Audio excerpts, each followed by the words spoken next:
Inspirational Creatives, episode 177.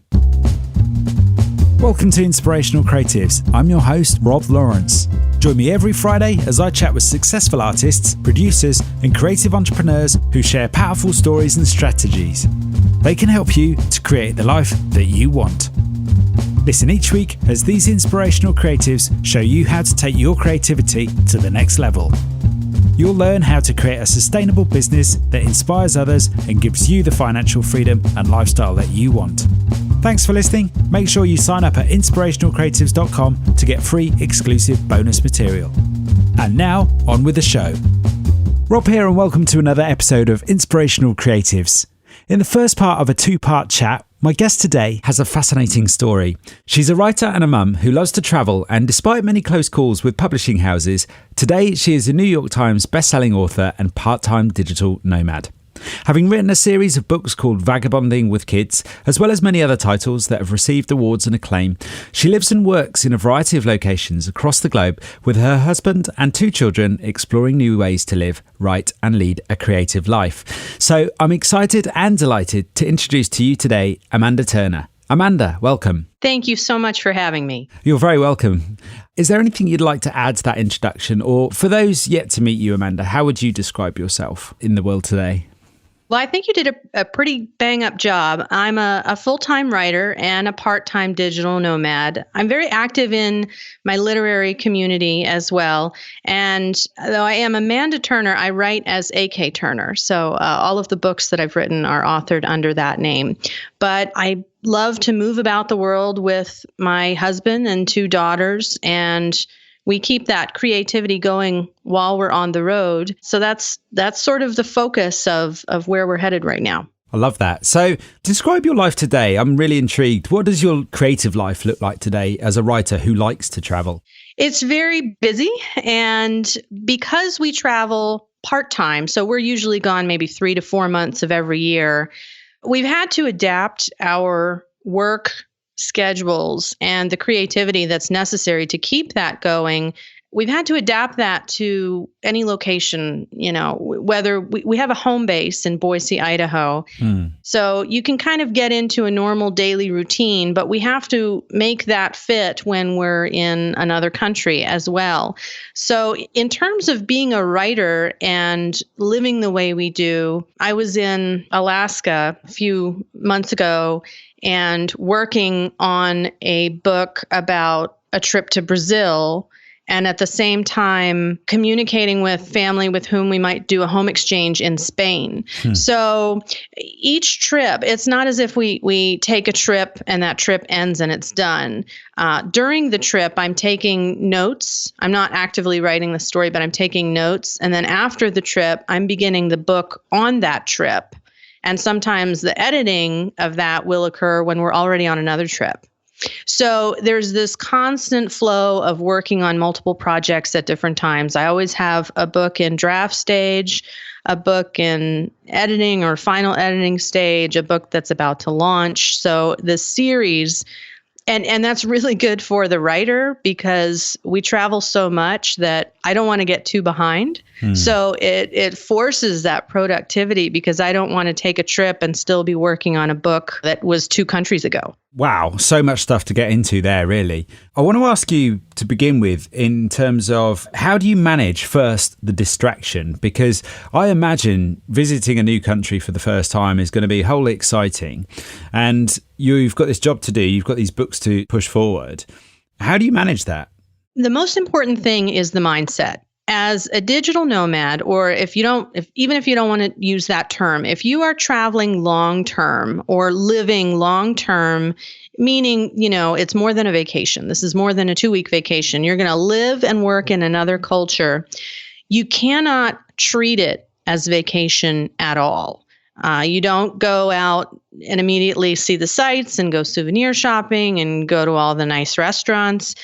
Instead, you treat it as a normal work day. Well, not a normal work day, let's be honest. But we have to structure our day so that we don't have those distractions, but still not work so much that we're not enjoying the culture in which we find ourselves.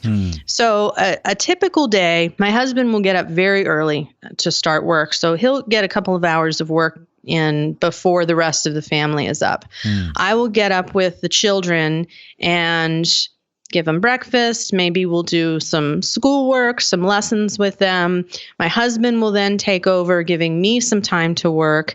And we have it all structured. We call it tag team parenting, so that by early afternoon, we can finish work and then we can go out and explore the city we find ourselves in. That's fascinating. Great. So you're kind of taking turns with the children, and it sounds like you're educating them yourselves. Is that right? That's been necessary on the road. And then when we're at home in Boise, Idaho, they've been attending the local public school here. But we've just decided to make the switch to full-time, and I don't really like the term homeschooling necessarily, but educating them in a non-traditional way and really taking control of that ourselves. Yeah. And why the switch?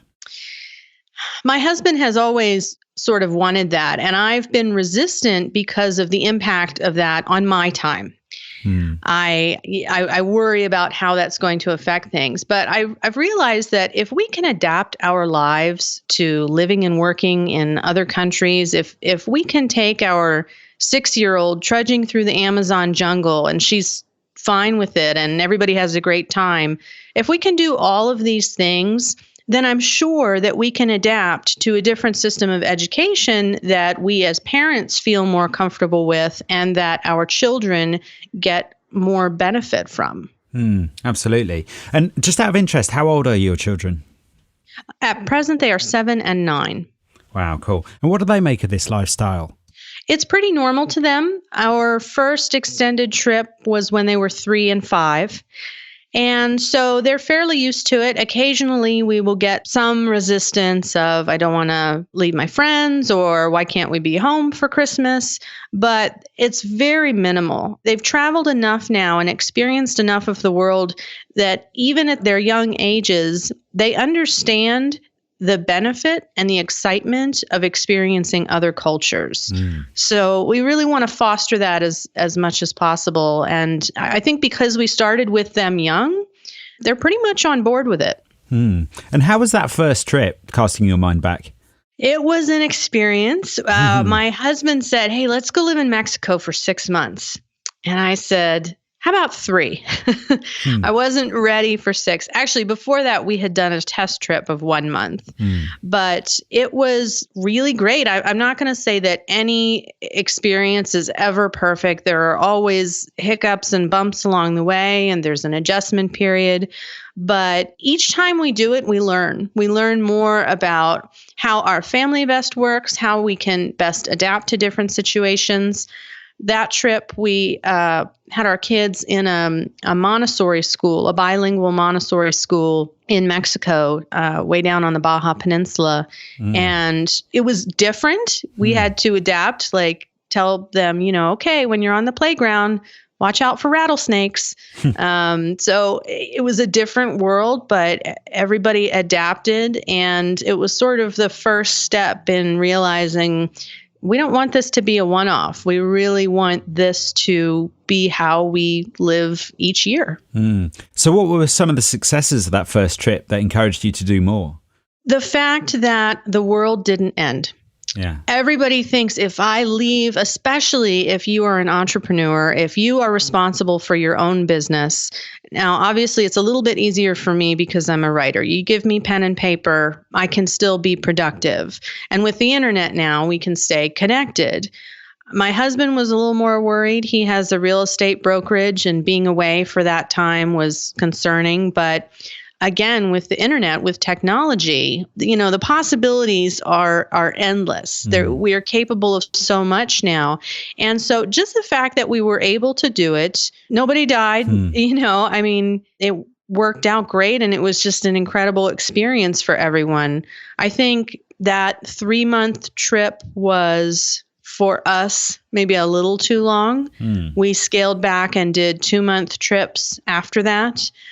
But you have to test it out. You don't know until you try. But we learn every time we do it. That's fascinating. Yeah. So how do you go about planning, managing and arranging these trips then? I mean, you talked about going to Mexico there, and also your kids were able to go to school there. So how do you go about beginning that whole process for anyone that would be interested in doing something like that? The reason why we started with Mexico was because it wasn't very far away from where we are. And we have a network down there. My husband's parents live down there, and we've traveled many times over the years. And so we're familiar with the community. So starting with a place like that is a way of easing into the digital nomad life, because it's not as tenuous. It's a little more comfortable. So trying out places that are closer to home works well. And when you have that network, when you know people there, you have endless resources. Where's the best place to get some wheels around here? Is there somebody who wants to rent their car out instead of me going to a car rental place? Do you know anyone who needs a house sitter? Are there schools where my kids could go? You have all those resources if you know people at the location.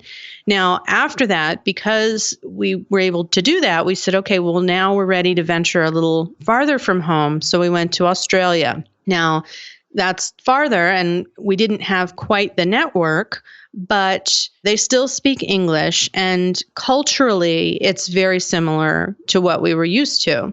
So then after that, we said, okay, well, I think now we're ready to push it even a little farther. So the next one was Brazil. So we had a fairly different culture, and then we had the language barrier in there. So we like to experiment with different places, and, we didn't speak Portuguese. I tried to learn some before we went, but we managed just fine, and we had a great time. Great. So how do you make connections with the countries where you've got no network? So the way that we identify where we're going is usually it is wherever we are going to have a free place to stay. So a lot of people associate long-term travel with the very wealthy, people who have lots of money and can just gallivant around the world. And that is not us. As I said, Mexico was because my in-laws were there. Well, Australia was our first introduction into home exchanges, which since I have become a huge proponent of homeexchange.com and using that as a means of moving about the world. In Brazil, it was a Brazilian family who approached us via homeexchange.com. Their family mirrored ours. They have 2 children the same ages as our children. Their children had never seen snow, never experienced winter. And they said, and we usually try to escape Idaho in the winter. So they said, would you like to do a 2-month home exchange? And we said, well, heck yeah, let's see what we can do to make that happen. So home exchange has been huge for us. Now that people know that we travel, we, in a way, have been creating a network around the world. And sometimes it's just taking people up on their hospitality. But we rely on home exchange a lot. That's been influential. That's fascinating. So what do you think some of the common challenges are for people embarking on a lifestyle like yours? I imagine like safety and security is one that comes up. Safety and security is a big fear, and that holds a lot of people back, but it really shouldn't. People tend to lose perspective when they think about other countries. The first big trip I did by myself, I was 15, and I went to Russia for 4 months for an exchange program. And I remember I was living at the time on the East Coast of the United States in a suburb of Washington, D.C., and I remember so many people saying, you can't go to Russia. It's dangerous. What are you thinking? And I would look at them and think, well, you do know that we live right next to the murder capital of the world right now, because at the time DC was. But that's different, and really it's not. Crime is all over the world. You are not going to escape it. Just as you do when you are home, when you're abroad, you should be aware and, make good decisions. But to have that be a deterrent to travel, to me, is a really sad thing. But that safety and security is something that holds people back, and it shouldn't. I think another thing, people are just intimidated by the sheer logistics of it. If you take any one part of it, doing a home exchange or navigating in another country or figuring out the digital nomad side of it. Any one of those things can seem overwhelming and really intimidating. And so I think just the sheer logistics of making a trip like that happen, people freeze up and think, well, I can't do this. And yes, it is a lot of work, especially the first time. But if you break it down into little pieces, you can cross them off your list one by one, and then it's easier. It's so much easier the next time to figure it out.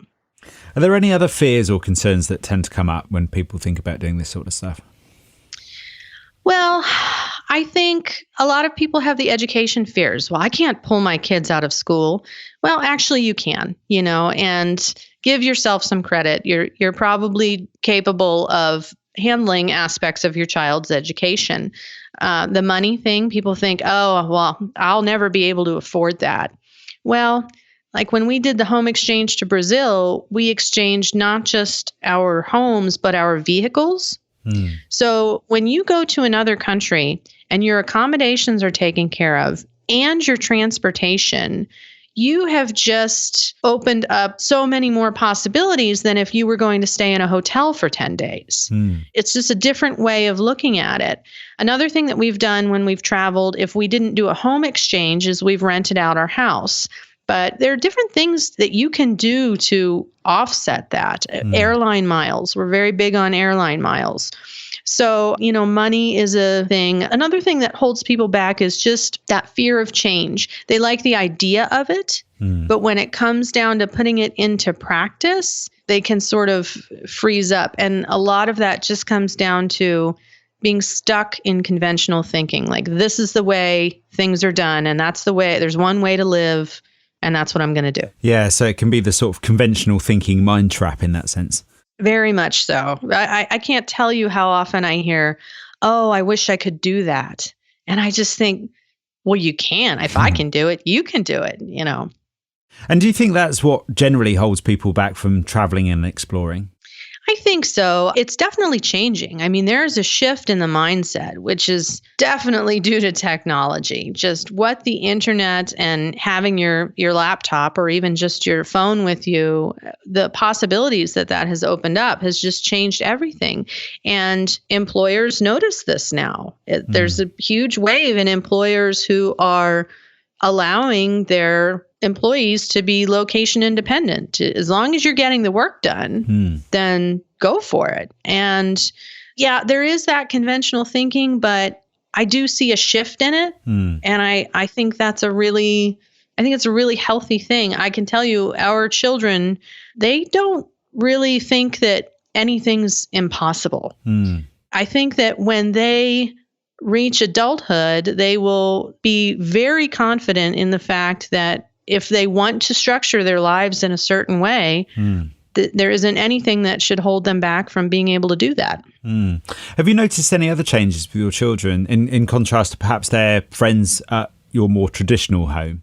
Sure. I think the long-term travel and exposure to different cultures has so many benefits to kids. It makes them more adaptable. And by the way, all of these things, these effects, it has those effects on the adults as well. And we have become more adaptable. We are more flexible in our parenting than we would have been if we had never done these trips. But it makes children more adaptable. It breeds compassion, a sense of wonder, a sense of adventure, and also, I think, confidence. There's definitely something to be said for a child on an adventure and meeting another little kid, and maybe they don't speak the same language, and those two kids figuring out how to play a game through just sign language and smiling at each other. That's a really cool experience, and it boosts confidence, and I think it's a really good thing. Yeah, that's fascinating. With that in mind, I mean, what do you see in terms of your children and friendships, I suppose? What about their more regular friendships? Sure. So because we are part-time digital nomads, we do always return to the same place. And then again, with the internet, there's a means of always staying connected. We drove through Canada this past summer, and we went through Jasper.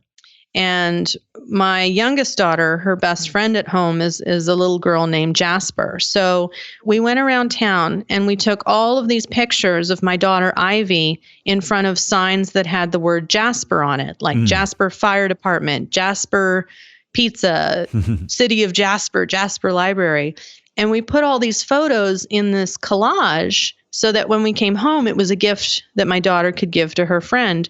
So, I mean, there are things that you can do along the way to keep kids from feeling that they're so isolated from their friends at home. You can keep them in contact via email and, a million other things on the computer. And they also appreciate meeting new people, and they know how long the trip is. I mean, we always say, this is how many days, and then we'll be back. So it hasn't been a problem at all so far. And plenty of people tell us, when they're teenagers, you won't be able to do this. But I know plenty of families who do it, and it's very successful. And yeah. Yeah, it's fascinating. Yeah, and also with that concept in mind, with friendships in mind, have your children had that experience where they've come back from a trip and they've found their friends that they expect to see have moved on? Have they faced that situation and adapted with it? Or? Not yet, but I could see where that could maybe come in the future. My youngest is Ivy. She's the one who has a ton of friends. My eldest is much more solitary. She's, loves reading. She loves learning about birds. She's just less social, but she loves interacting with adults and, people all over the world, but she doesn't have that, oh, you're my best friend and let's, pass notes to each other in class, or she doesn't have that sort of network at home. So we haven't experienced that yet. Yeah, fascinating. Going back to the home exchange stuff, what have been some of the nice surprises and any nasty surprises, I suppose, that you have had with the home exchange experience? I would say every time we have done a home exchange, it has been fantastic. The nasty surprises come when you rent out your house. But when you do a home exchange, because it is a true exchange, your exchange partners are as nervous about it as you are. They're treating your home how they hope you treat their home. So it's always been a fantastic experience. I would say for people who are just trying it out, whether it's homeexchange.com or another home exchange platform, because I know there are various ones out there, one thing that you have to do is don't commit until you really can commit. And also know that when someone sends you an inquiry saying, hey, do you want to do this swap in Thailand next year? That doesn't mean they're committing 100%. It's really a long conversation over a few months for everybody to think about the logistics and the timing. And sometimes it won't work out. And one party will say, yeah, I don't think we can do this. And you have to be okay with that. That's just how it goes. When it gets to the point that everybody's sure they can make it happen, that's when you buy your plane tickets, you make your travel arrangements, and then you're really locked in. But we've never had a bad experience with home exchange. It's always been really just a wonderful thing. That's awesome. You mentioned timing there. What about the timing of your trips, and how and when do you decide where you're going to go next? Well, as I said before, we love to escape in winter. We don't ski or snowboard, so Idaho is pretty cold in the winter, and sometimes that's when we choose to seek out warmer climates. If we don't have plans for a coming winter, we will start sending out inquiries on home exchange all over the world, too. It's not like we say, oh, I really want to go. I'll use Thailand again as an example, because someday we're going to get there, but it's not like we'll say, well, we only want to go to Thailand, so let's only send inquiries to exchanges in Thailand. We will send inquiries to people all across the globe. And then you just sort of see if someone else is interested and if the timing's going to be right. If we get a positive response back and someone says, yes, I think we can make this work, but the timing's not quite right, well, we're pretty flexible. We'll do what we have to do to make that fit.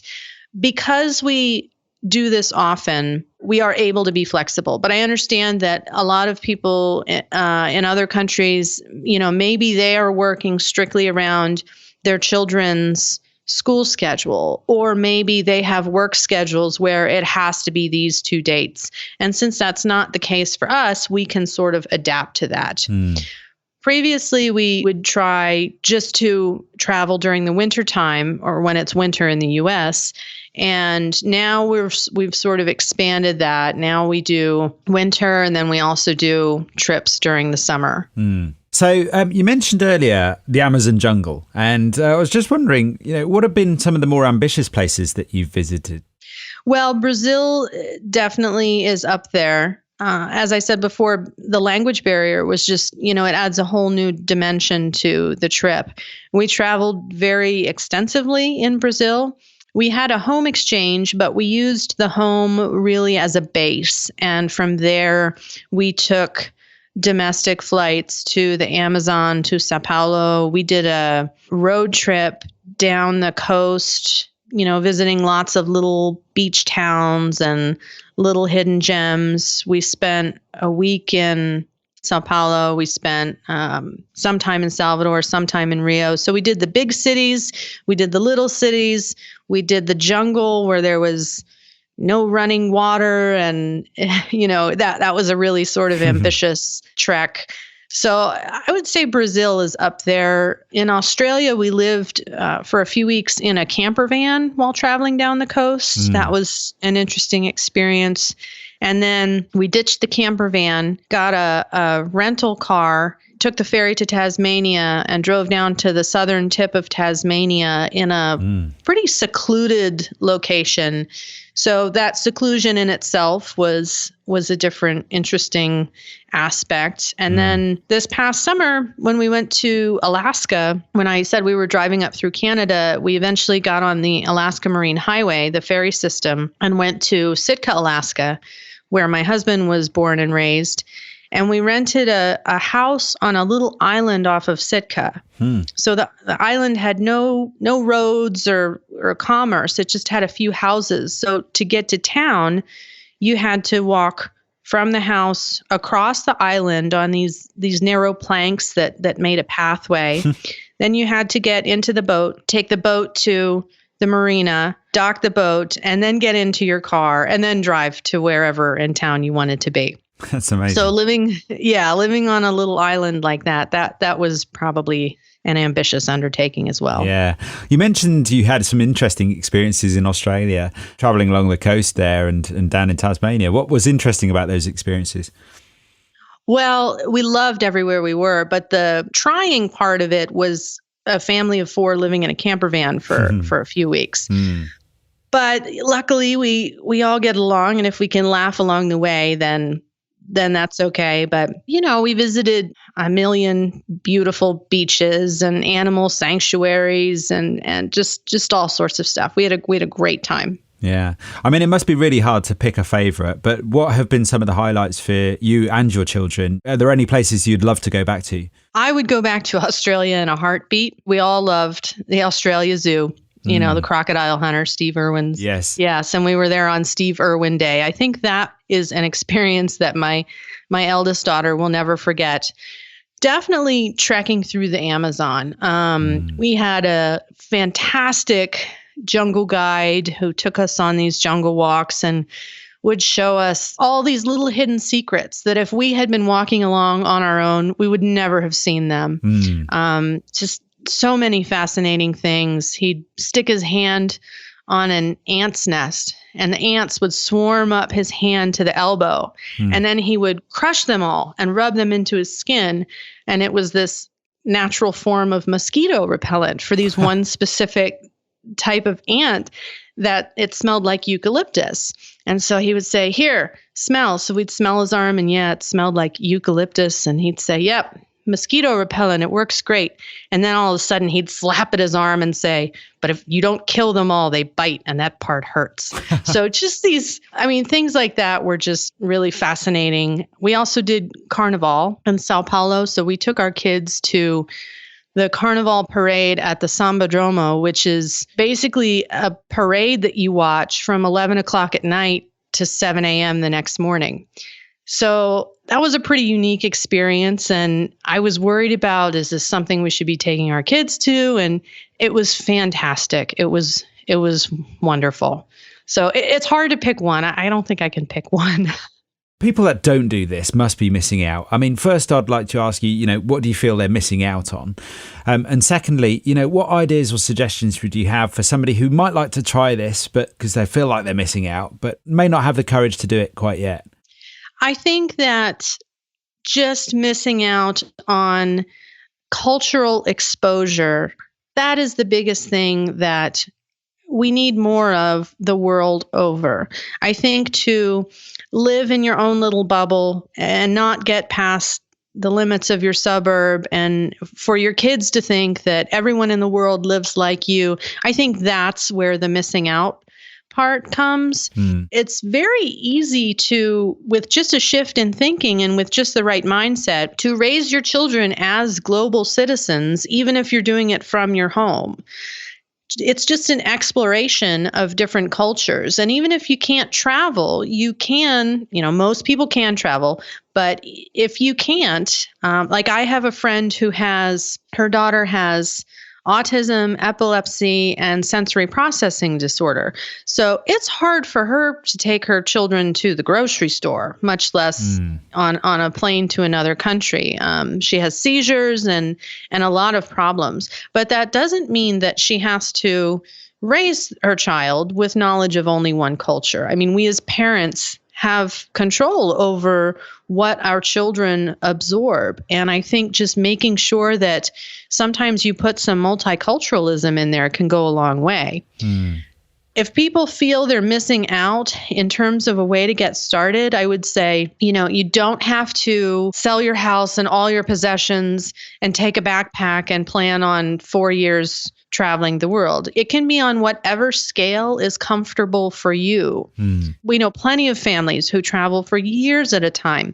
We don't do that. We sort of go out for a few months, come back to our home base, go out for a few months, and that's what works for us. But if you don't get caught up in, just as there's no one way to live at home, there's no one way to travel the world either. So if it works for you to do 3 weeks once a year, aim for that 3 weeks once a year. If it works for you to start small and then work up to longer trips, then that can work for you. Or if you want to get started, but you're uncomfortable with it, travel to a place where you know people, where you have some network, some support group there that you can rely on. And just by taking those small steps, I think you can ease into it and get to a point where you're comfortable traveling longer and farther away from home. Join me next week for part 2 of my chat with Amanda Turner as we talk about her creative writing. Time is always a challenge. And why Amanda doesn't believe in getting stuck. I don't believe in writer's block. Anytime you do make progress, it inspires you to want more progress. Amanda also reveals how she focuses on her creative work. It's really a question of mental and physical health. Eventually, I got sick of myself and I said, that's it. I have to do it. There's no other choice. Just do it. And I did.